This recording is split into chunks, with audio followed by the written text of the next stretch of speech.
Disordinati is a podcast by Chiara Natalie Focacci about the choices, circumstances, and quirks that make us who we are, across words seen and unseen.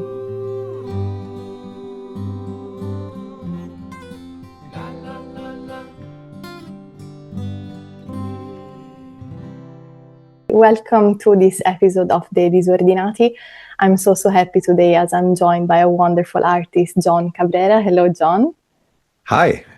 So John has done it all. He's an actor. You played Brian Fuller in the Gilmore Girls. You are also a screenwriter. Some time ago, you wrote The Holmes, which is a musical series starring Sean Gunn and Kei Huajina, who are also your co-stars in the Gilmore Girls. You're a director. You co-founded a theater. And also you launched recently the app Remarkist. And you're also the CEO of this app. So you've done it all, really. Like it's amazing what you've accomplished. When you read off all of that stuff, I'm like, it hits me like, where did all of the time go? When did it happen? Yeah. So I want to talk about the Remarkist, of course, which is your most recent project, but I have to start from the Gilmore Girls, obviously. Sure.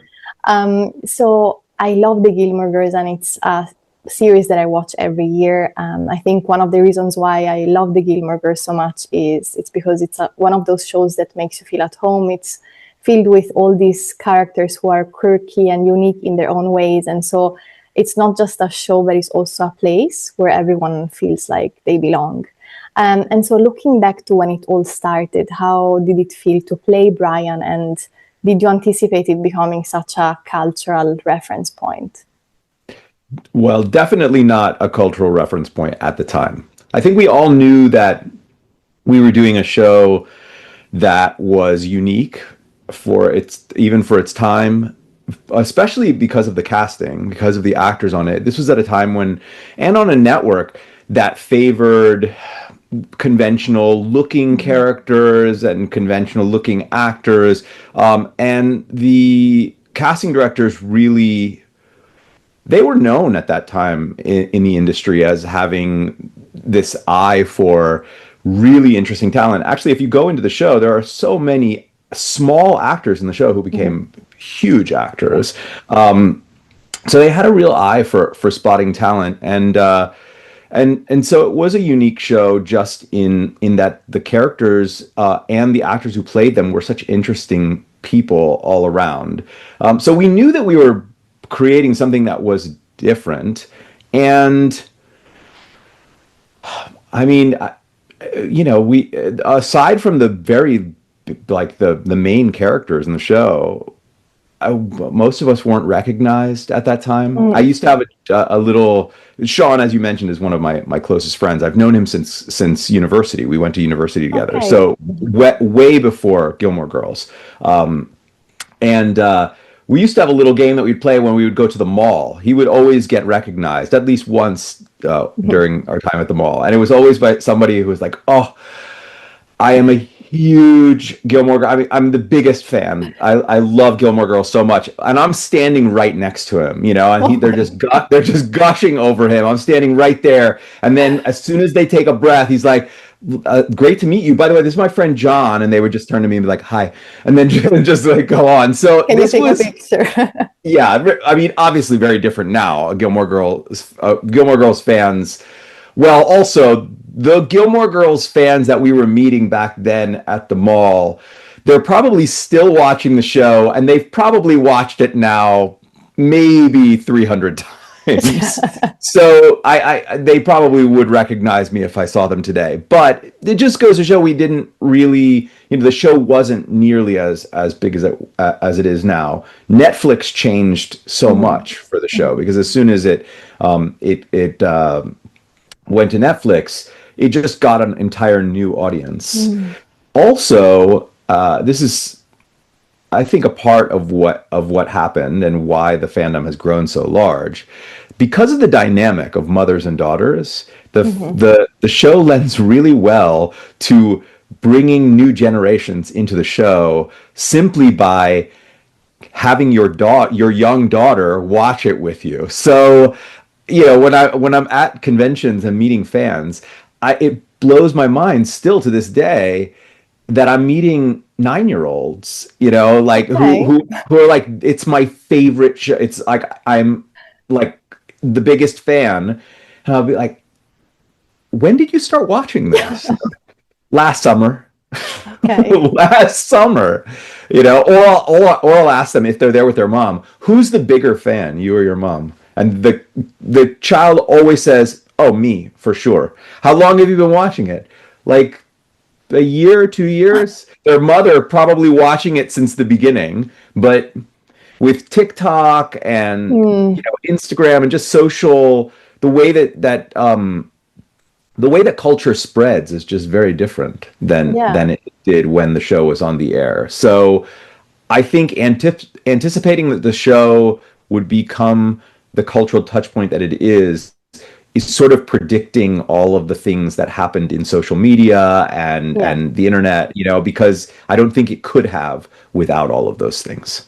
It's amazing how, as you said, it brings all generations together. And I always have an inside joke in my family because my mom reminds me a lot of Lorelai, and I loved studying, so there was this dynamic, and then my grandmother could be Emily. So I think Yeah. everyone can sort of relate to it. One of my favorite scenes is the first kiss between Zach and Lane.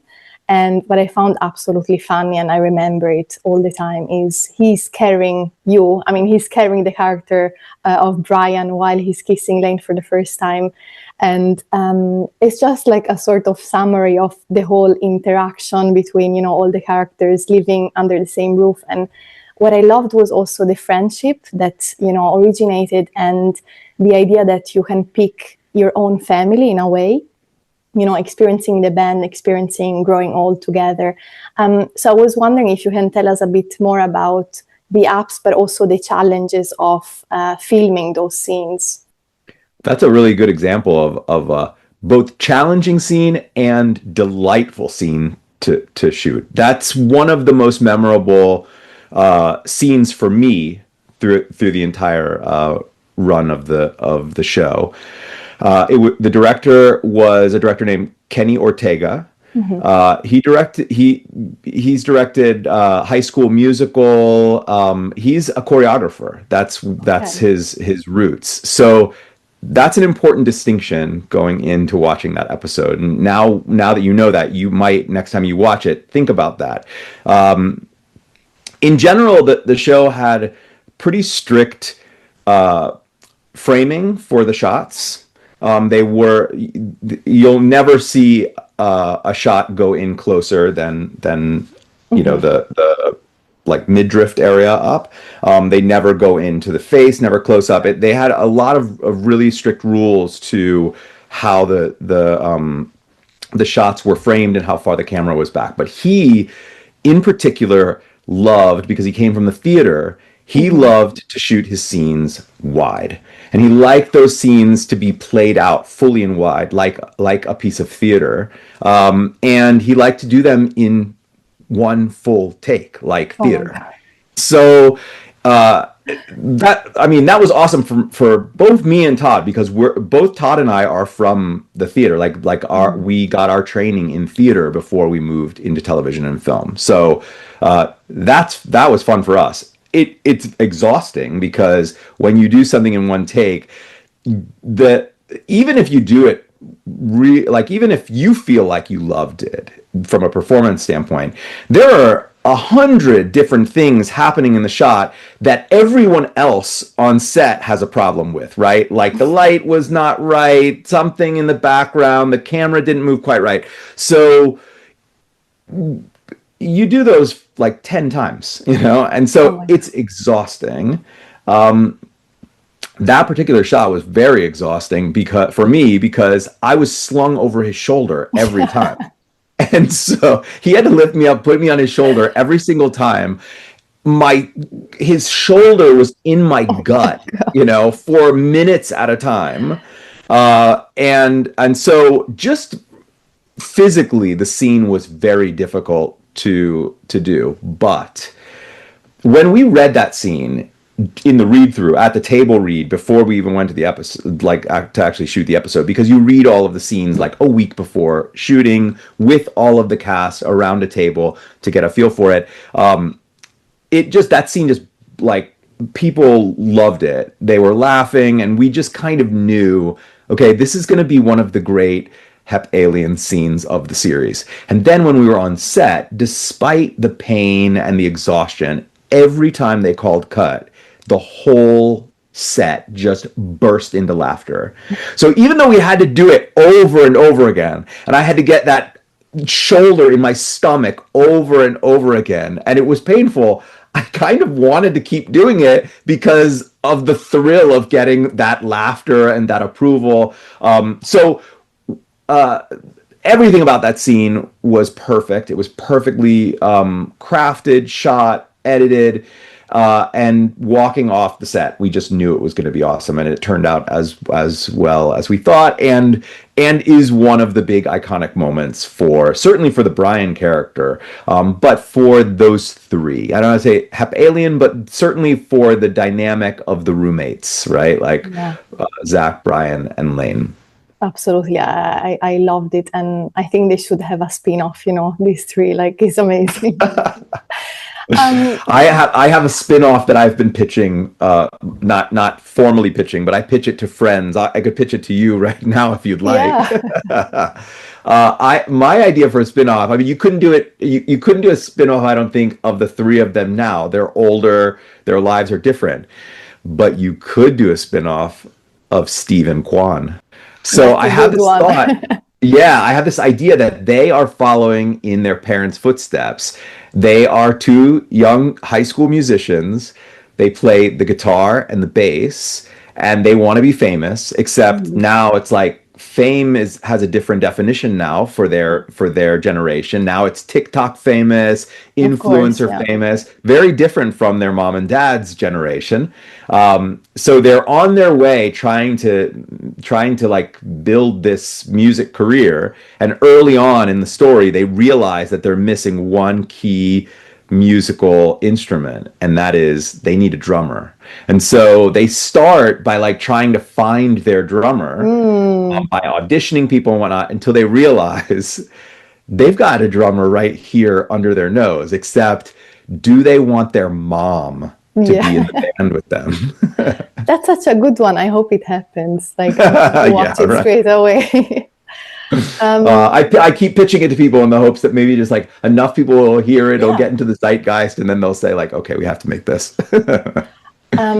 So one other thing that came to my mind, obviously, because the Gilmore Girls is such a big show, and you mentioned Netflix obviously changed also the type of audiences and the outreach of the story. And then the revival happened, so A Year in the Life, and there were a lot of comments, both positive and negative. How do you relate to that revival, because you were part of it? Yeah, we weren't a big part of it.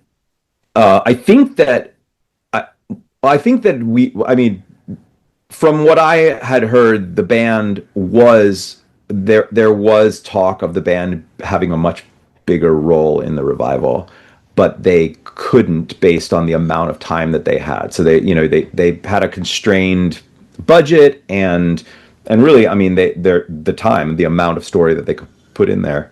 And I think that probably, not that I feel like I mean, I would have loved for the band to have a bigger storyline, but it's not really for that. I just think there's a lot that the fans wanted out of the next chapter, that is very difficult to put into 4 hours. And then I do think that of the 4 hours, maybe there was a lot of musical that could have maybe scaled back a little bit. But even still, it's a lot, when you compare what fans were used to, which was a full series, right? Or a full season, a season 8 and for, and a mini series of 4 movie length episodes. I mean, fans were used to 21 episodes, like 45-minute long, 21 episodes of 45 minutes long. And so I think that it felt a bit compressed. That said, I don't have the same I don't have the same critiques that most fans have of that revival. And I think that one of the main criticisms that I hear of the revival is about Rory's story. People Mm. feeling like Rory's story wasn't fulfilling enough, and that they were disappointed. The affair, where she has landed after all these years, like, shouldn't she be further ahead, and all of that. And I I guess I disagree.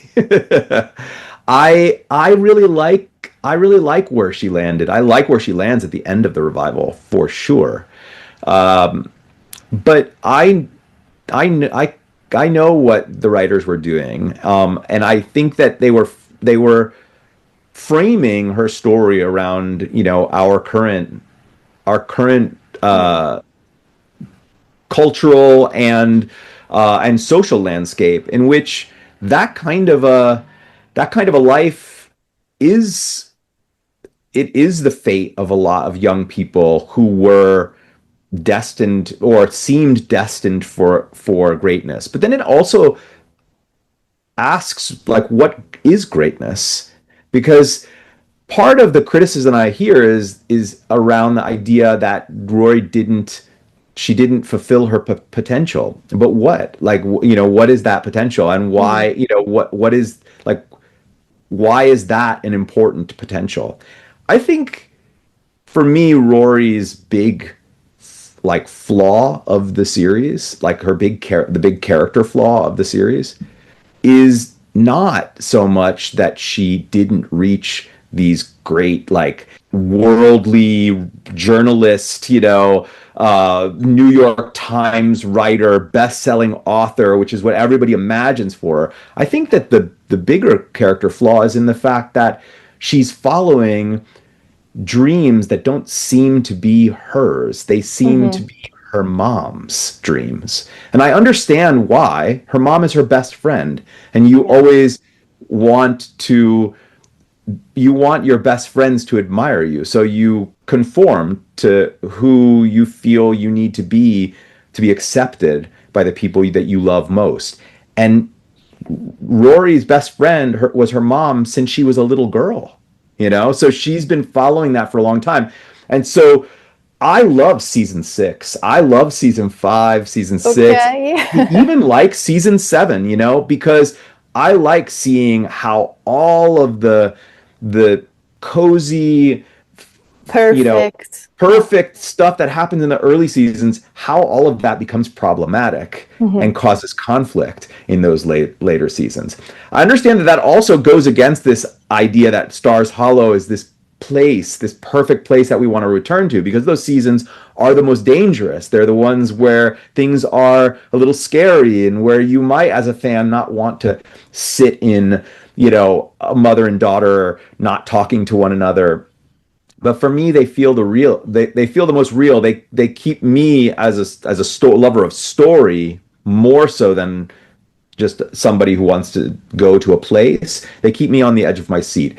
And the revival, I think, brought all of that, like, full circle, not just Yeah. like the baby and all of that being a sort of cyclical aspect of the family, but also it brings Rory back to the beginning of her story.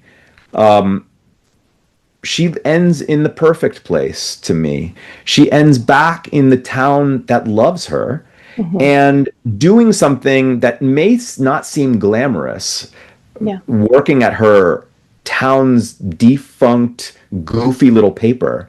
But it's a town she loves, and it's a paper that she can actually do a lot of really great things for. She can bring all of her experience and build her paper back up into something great. Will it be the New York Times? No, but does it need to be the New York Times in order for her story to be fulfilling? For me, that the answer is definitely no.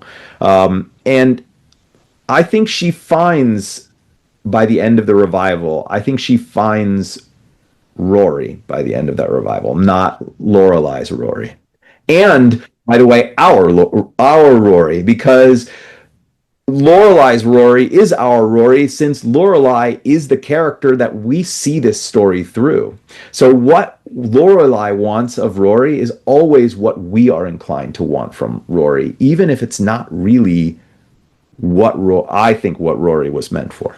100%. I mean, even the fact that she named her after herself, in a way, it's a way of projecting, you know, something that she never had or was never able to fulfill. And as you say, like the first 2 seasons probably are the more wholesome. It's the seasons I go back to when I feel sad and I need this coziness. But all what comes afterwards is probably real life and, you know, real tension, real conflicts, and as you say, also the real Rory, and not the Rory that lives up to everyone else's expectations, but for once listens to what she really wants to do with her life.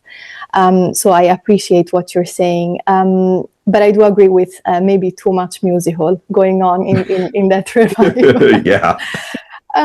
So I want to shift to your other creative hats, because you've worn multiple ones: actor, writer, director, theater founder.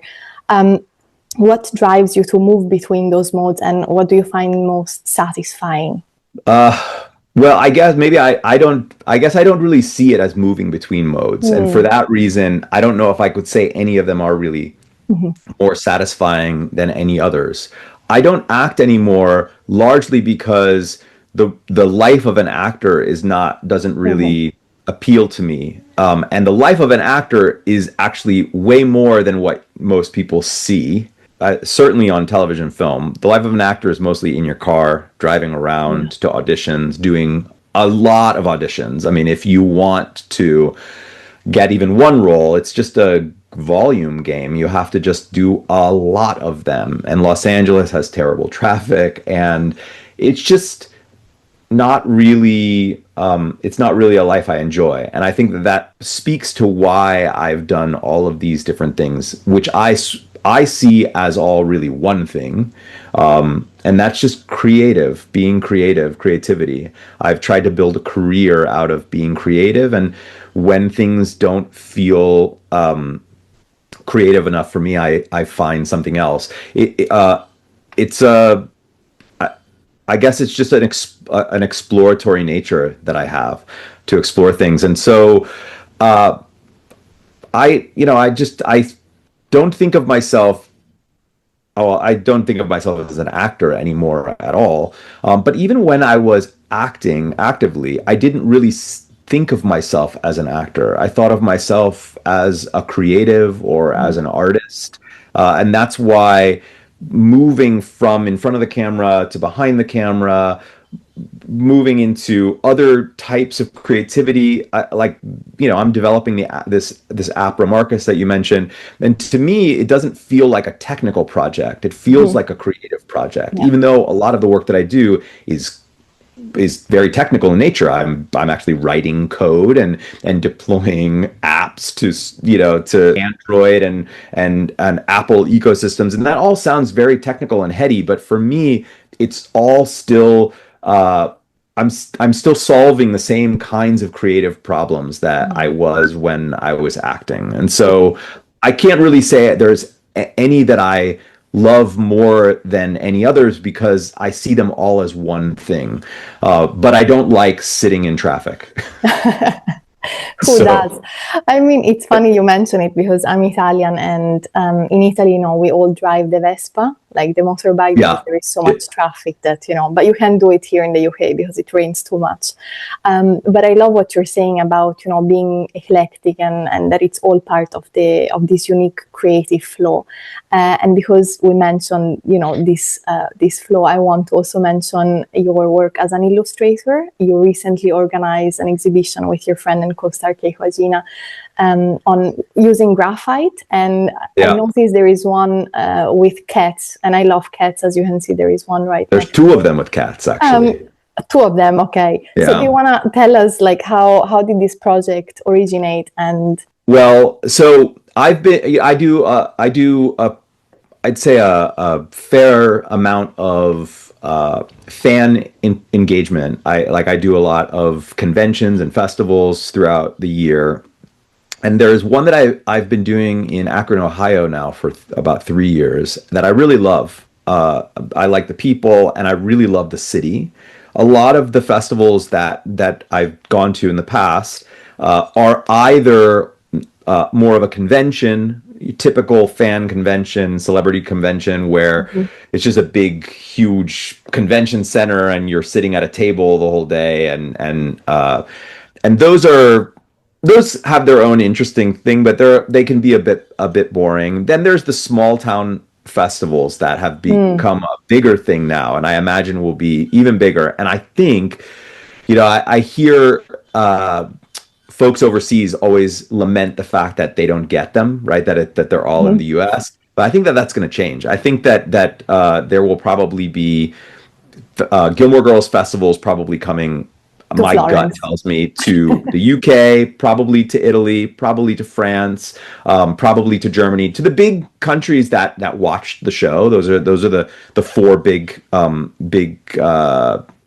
importers of Gilmore Girls. I imagine that there will be promoters there that say we have enough people here in the country to make that a successful endeavor. We'll get a few of the actors to come out. Anyway, diverting there for a second. But this festival is a city festival, which makes it a little different. It takes place in the city, so there's a lot of that. I mean, you might know that. I mean, the kind of festivals that you probably are more accustomed to in or that you've gone to in your cities back in Italy. It just has that fullness of a city festival that you just don't get in those smaller ones, and I love it. And I've been trying to convince some of my other Gilmore Girls cast members to come and join me there. Fantastic. And so I talked to Keiko about joining me in Akron, and I got her into the idea. Like, she was like, okay, that sounds cool. And one of the things that we just brainstormed was, why don't we do an art show together? Because Mhm. she's an artist and so am I. I haven't really shown any of my work before, and neither is she. So it was one of those, like, can we do this? Like, can we put on, would people even want to go to an art opening of ours? So we planned this for a while, and then she ended up having a conflict and couldn't make it out there, but still wanted us to put the art show on. So I was there in her stead, and she sent all of her works out there. But she had a lot of her works already done. Mhm. She sold prints, but she never sold any of her originals. So she sent her originals out there, framed them. But I didn't really have anything specifically to show. We started talking about this in April, so I had months to figure out, like, what I was going to put together for the show. And my daughter's play area is right outside of my office, so she's always out there playing with her toys. And I also have my own little collectibles and knickknacks here in the room. I have a little girl coming in while I'm working, frequently asking if I'll come out and play with her, which can be both delightful and a little frustrating, because playing with a 4-year-old sometimes just makes no sense, and also everything that you do is wrong. So you try to do something, and she pulls the toy out of your hand. So there was also a little bit of, man, do I even know how to play the way I used to play as a little kid? And so at some point we were playing, and she was just taking her toys and, like, stacking them and just doing something really crazy. And Mhm. suddenly just this beautiful little scene took shape in front of me, and I was like, man, that's actually pretty cool. I should draw these. So I started grabbing some of her pieces, and then I turned it into a little bit of a game for us. Like, hey, let's create a little scene together. And so she would grab things and put them, and we would stack them, and I would ask her, like, okay, like, what's happening here? And she sort of got into it, and I found, through this process, I found this new connection that I had to play with my daughter, which I felt like I was failing at. And we built 9 of these really cool little still lifes that I then illustrated. A couple of them she built, like, she sort of came up on her own. You said you love cats. So there's one where she was walking around and she was going, Kitty is sick. Kitty is sick. And I was like, what? She's like, Kitty is sick. And I was like, what do you mean Kitty is sick? And then I noticed that she was holding something in her hand. And I was like, what do you got there? And I looked and she had her sunglasses. And she was like, Okay. Kitty is sick. And she was petting her sunglasses. And then I looked and they were cat sunglasses. And Ah. so then I was like, oh, Kitty is sick. We need to get Kitty a bed, you know? So then we got this like little Oh my bed, God. like made a little bed out of some socks and like, you know, For the like a sunglasses. blanket. And we put the sunglasses in there, you know, and then I said, okay, we need to get her some medicine, you know? And so we got some medicine and we created this like really weird, surreal little scene that had her cat sunglasses as this little kitty that and so one of the pieces is called Kitty is Sick, and it's her Fantastic. sunglasses in a little cat bed, a little mini cat bed that we created with the food. So it was just playful, surreal scenes that in some ways just joggled free whatever block I had in playing at my daughter's level. And then I thought that I was going to do Prince for the nine because I thought, you know, there will probably be a lot of fans there and Yeah. people will want to, you know, they'll want to buy something, but they might not be able to afford buying one of these originals. And so I was going to do Prince and I started like pricing out the Prince. And then I thought, why don't you just do why don't you just do them by hand?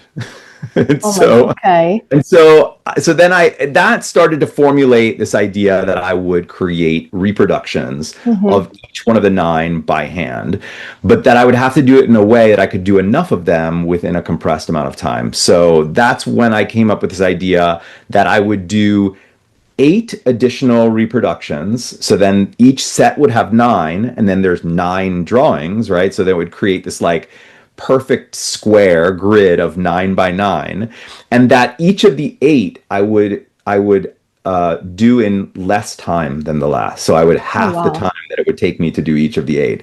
And so what that did was it created a pressure on me to go faster and try my hardest to keep the look of the piece, which I couldn't do. And so by the 8th one, it's lost all precision Mm. and you know, so the early ones look very much like the original, and then they start to fall away. And I also didn't duplicate the original. I would always reproduce the last reproduction. So those last ones are not only like done in like 8 minutes, whereas the first ones were done in like 2 hours. They're 8 minutes copying the one that I did in like 10 minutes, right? So like I'm copying a really sloppy one as it is. And I felt like it also was speaking to this idea that like these moments that I have with my daughter, she's 4 years old, and I can already remember, like I can remember, it feels like yesterday that she was 3 years old and 2 years old, and these memories are kind of they're going by so quickly Mhm.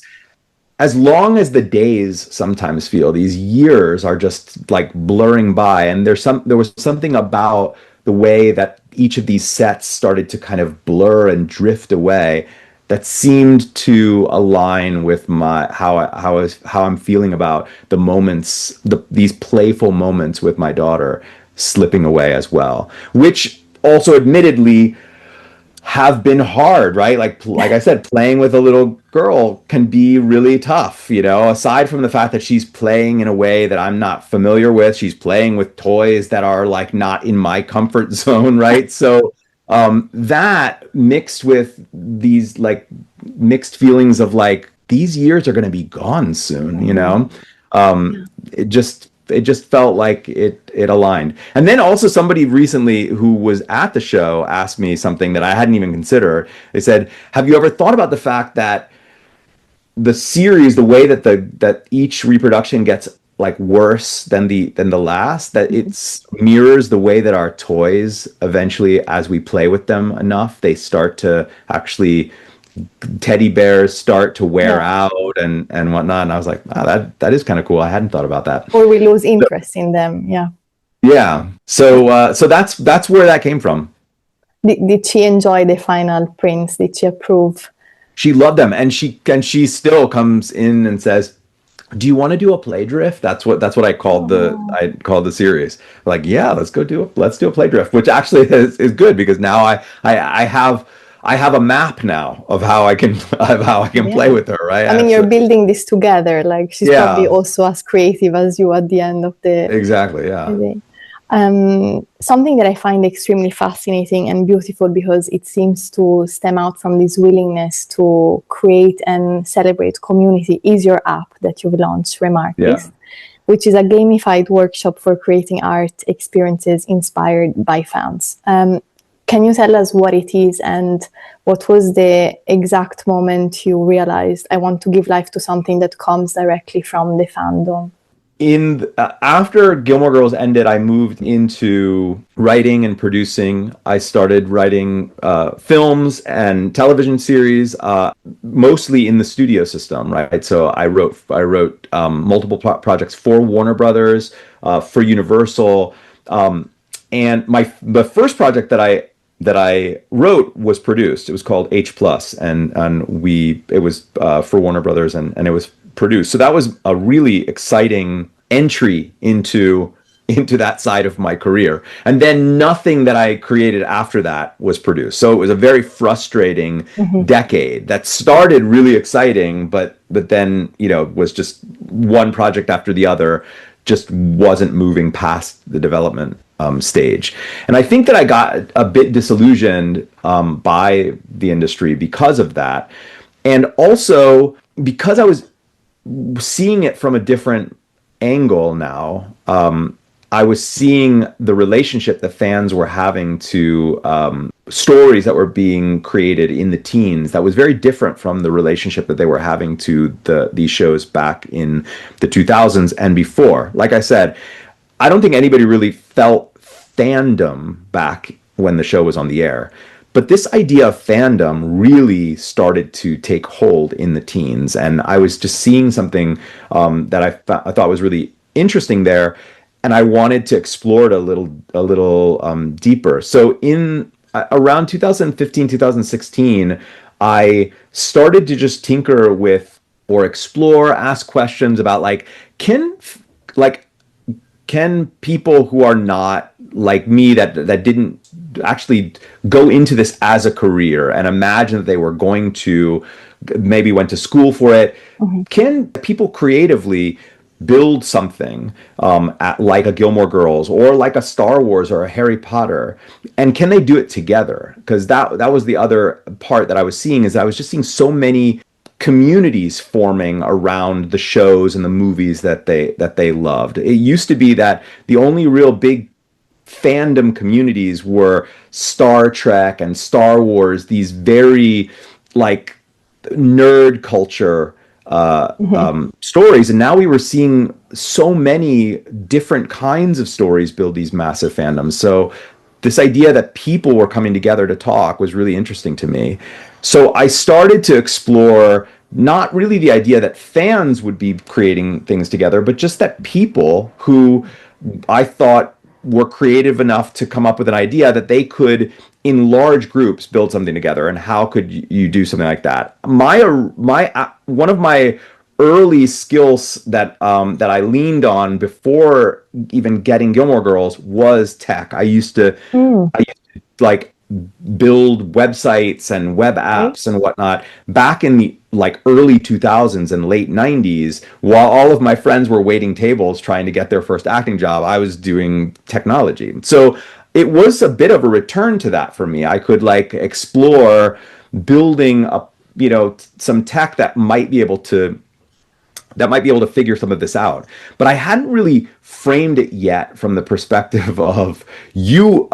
I was on a show with a big fandom. It hadn't really hit me. I was still in the mindset of the writer producer that was working at Warner Brothers and Yeah. Universal, and so I started building something in the late teens that didn't seem to be going anywhere. Like I couldn't really explain it well. All of the people that I was explaining to it were writers and producers in my industry, and they didn't really totally understand the concept and why they would want to work in groups to build an IP together, build a story together. And so around 2019, I started to just think I'm just gonna go back to what I was doing before. This isn't really working. And then the pandemic hit, Mm. and everybody was just cooped up without anything to do. And really, for lack of anything other than just to quell my boredom, my daughter was just born, so I was up late changing diapers and doing all that stuff. I thought I should watch Gilmore Girls. And it was, and then I thought, it might be kind of fun to watch Gilmore Girls with fans. And still, I hadn't really That's such a yet, great idea. yeah, I hadn't matched it with connected it yet to all of the stuff that I was trying to figure out between 2015 and 2020. I was just like, I haven't watched the show yet, because when you're on a show, you don't really watch it.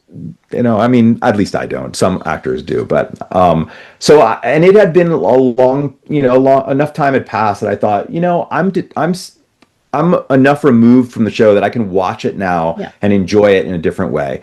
And so I just made this call out to, on my Instagram, like, hey, I'm going to be watching this show every night at 6 o'clock on this app. Come and join me if you want to watch it with me. We'll all count to three. We'll press play at the same time and we'll watch. And I'll tell you things about what happened during my time on the show. And you share your perspective, what you think. And I didn't really know how that would turn out. And it started relatively small, about 50 people. And then that grew bigger and bigger. And then over the course of the summer, we grew this really bubbling community around just everybody meeting every night and watching the show. And at some point in that, it sort of hit me that I had been focusing on the wrong creatives, right? I was building this idea of can people come together and build something like a Harry Potter or a Gilmore Girls together? But I hadn't been thinking, can fans do that, right? I was more thinking about can people who have the classic definition of a creative, can those people do it? And those classic creatives, they just didn't really get the idea of coming together in groups. But fans, they do understand coming together in groups. And this idea that fans are also creatives. Many of them don't even realize that they're creatives, that they have this enormous amount of creative energy. It was just something that I found with this group. And I came to realize just through talking to them that, first of all, I had way less to offer them in terms of the show and the perspective that I had, other than the fact that it was exciting to watch the show that you love with an actor from the show. I didn't really have as interesting a perspective on the series as they had on the series. They told me all kinds of things that I just wasn't seeing, and wouldn't have seen without their guidance. And so about halfway through, I just was like, what we're doing here, this could work for other fandoms and for other fans, not necessarily for Gilmore Girls. And so that was that was sort of the impetus of, let me go back, let me pull all of that tech back out that I had put away, that I thought, this doesn't work, I'm just moving on, right? Let me take it all back out, and let's this time build it not from the perspective of, we're trying to create an app that allows people to create their own Harry Potters, but instead we're building a tool set for fans, lovers of story, to be creative together and find each other, find other people that have your perspective and share your creative energy, and build things together, build remarkable things together.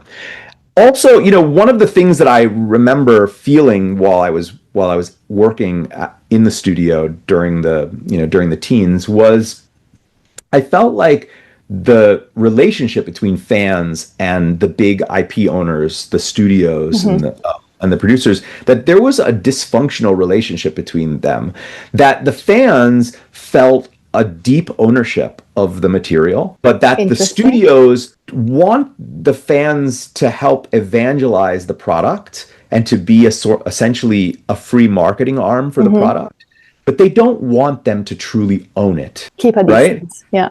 Right. And so I felt like this was a really strange disconnect. It's like you want the fans to be there and support what you're building, but you don't want them to feel a deep ownership of your copyrighted works. There's something here that's a little odd. And so that also fueled this idea that like fans are this enormous creative potential.